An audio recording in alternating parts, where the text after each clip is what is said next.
This is Paul Cannon here for episode 13 of Meet Houston Missions. I'm an attorney with Simmons and Fletcher, PC Injury and Accident Lawyers, and I am here with Ron Peters, the Executive Director of Katy Responds. Ron, why don't you tell us a little bit about Katy Responds and how y'all help people and how y'all got started?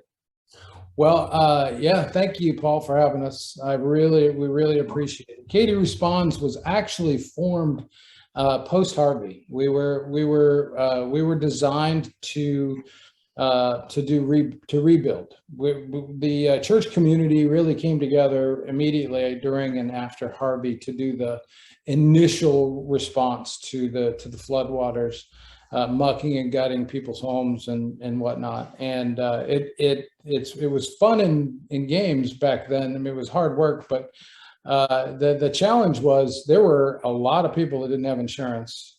There were a lot of people that didn't have a 401k to hit, and these folks were left marginalized in homes that were flooded, and they were trying to live there.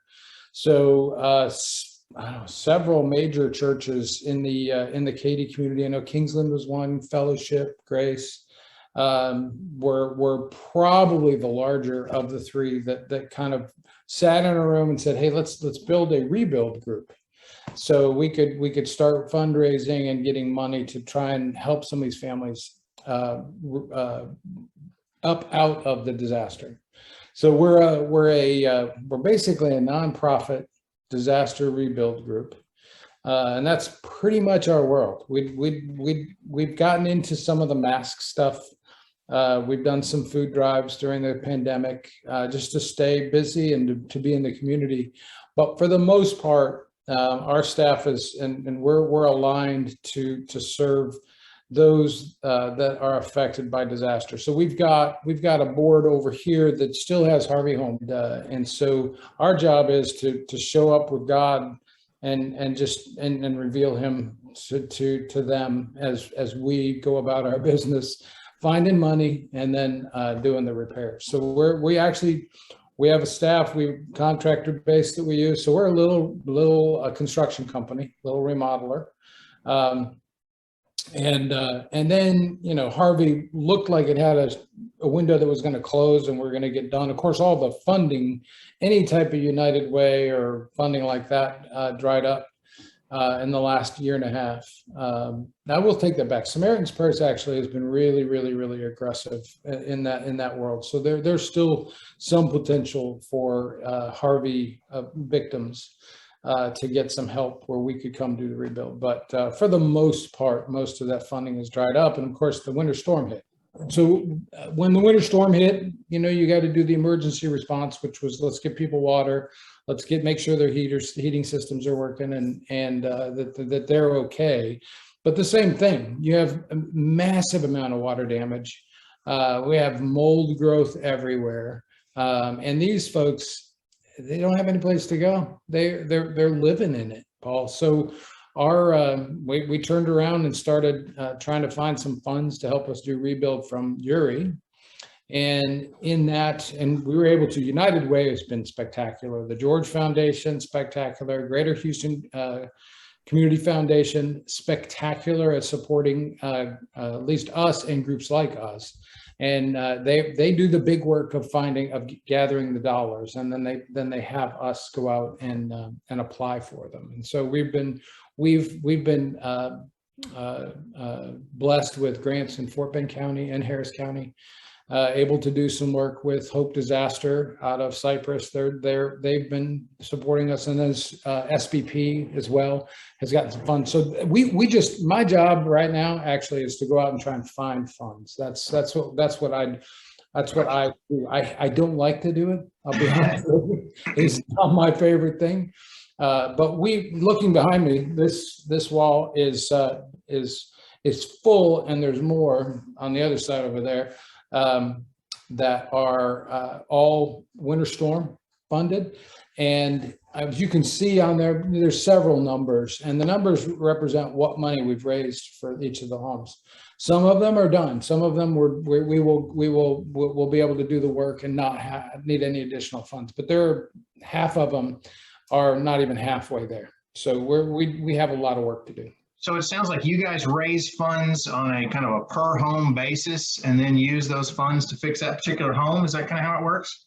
If it's a grant, Paul, the grant will typically cover a bunch of houses. Gotcha. So, but they typically limit us to a particular value per home.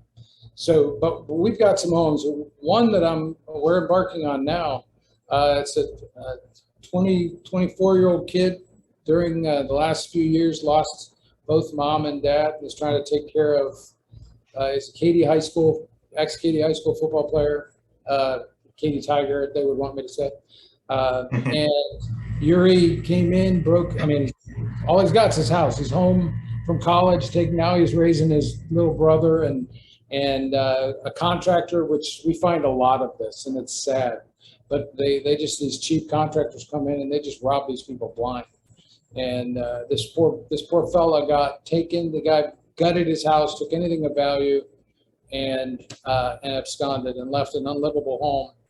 And so we're looking at, I'm probably needing $70,000 just to fix the house. They ripped the air conditioning system out of the house, ripped the AC. Anyway, so yeah, it's just amazing. A grant may allow me $15,000. It's not going to get me there.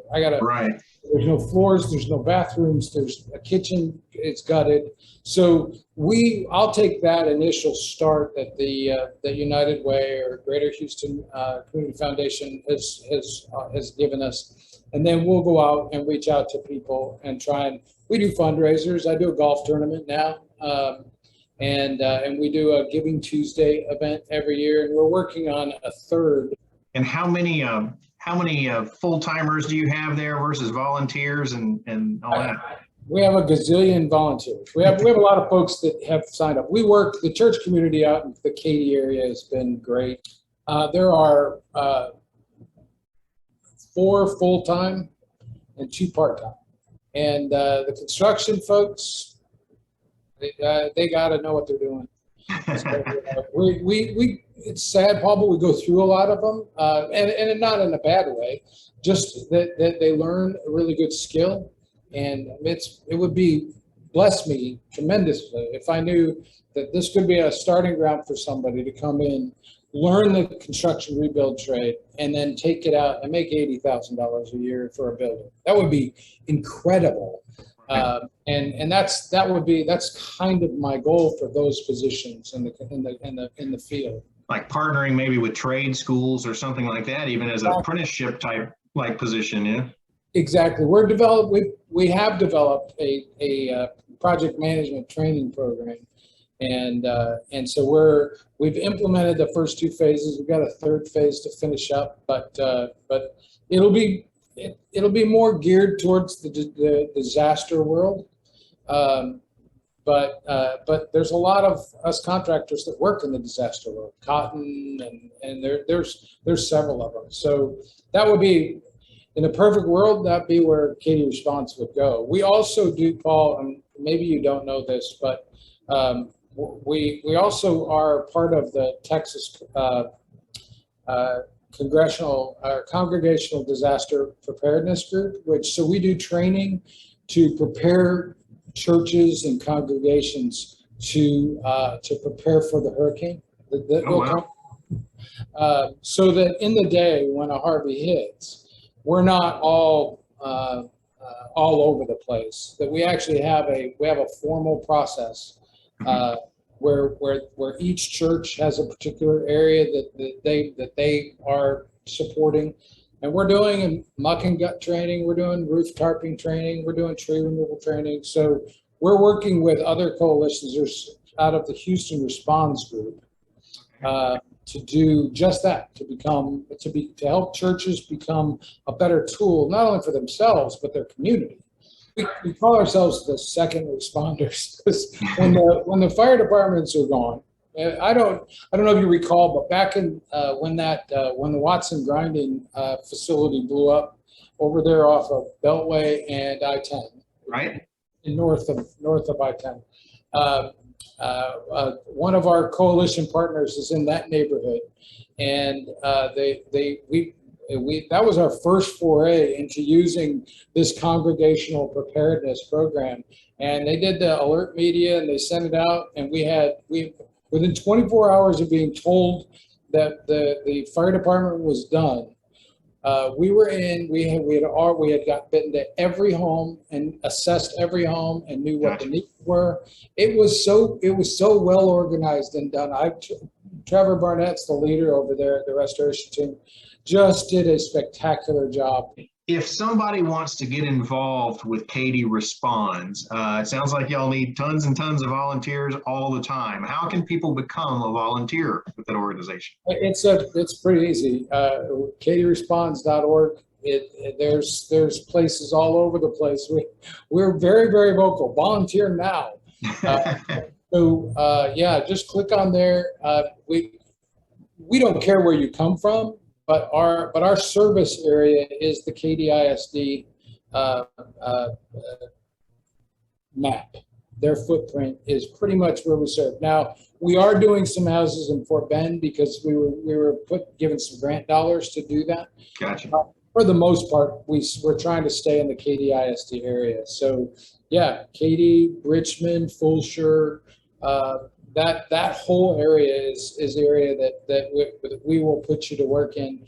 We actually have we're getting better at it, but we've got projects for people that are good at carpentry. We have lots of projects for painting. We just picked up a new fence today.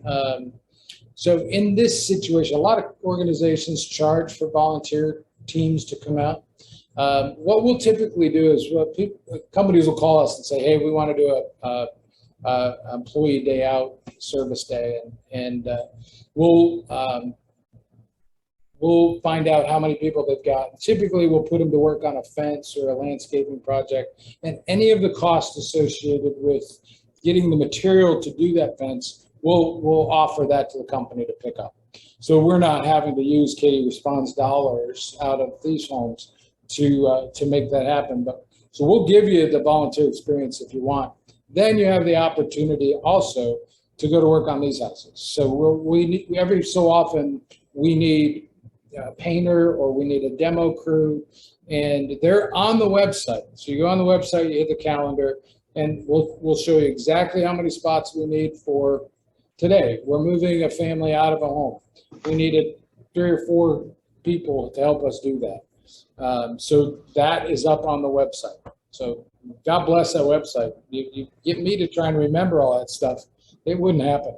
It sounds like it's set up very well for team signups and that sort of thing. I would assume that if people also want to donate and just financially bless the Katy Responds group with help, they could go to the website and find information on that there as well.